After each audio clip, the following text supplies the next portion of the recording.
Hi, I'm Dr. Sara Jones, UEA Director of Education Excellence and Government Relations. I'm here to share some information about an equity rule recently passed by the State Board of Education. You may have heard or read news reports about the rule and may be getting questions from members about how the rule affects what can and can't be said or discussed in class. R277-328, Educational Equity, creates standards for educator professional learning, as well as guidelines and requirements for curriculum and instruction on the topic of educational equity. Educational equity has been specifically defined by the State Board as, quote, acknowledging that all students are capable of learning and distributing resources to provide equal opportunities based upon the needs of each individual student, end quote. The rule creates a new requirement that every district and charter school must provide professional learning to educators on educational equity. The rule is very specific about the content of the professional learning and outlines exactly what must be included and what must not be included.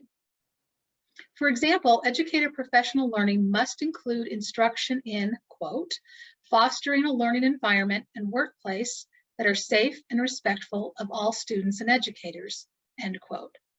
The rule also expressly prohibits educator professional learning from promoting or endorsing that, quote, a student or educator's sex, race, religion, sexual orientation, gender identity, or membership in any other protected class is inherently superior or inferior to another, or determines the content of the student or educator's character, end quote.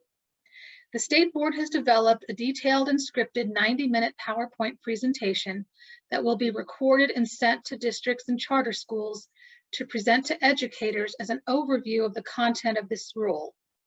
How the PowerPoint presentation will be shared with educators in your district will be determined by each district. This PowerPoint presentation is not the required educational equity professional learning itself. It's an overview of the rule to help educators understand new expectations that have been created regarding educational equity, professional learning, curriculum, and instruction. UEA has shared detailed information about the rule and the PowerPoint presentation with your UNISERV directors. We are also scheduling a leader meeting for Wednesday, December 8th at 4:30 to describe in more depth the new requirements for educators created by the rule and to answer your questions. Please join us.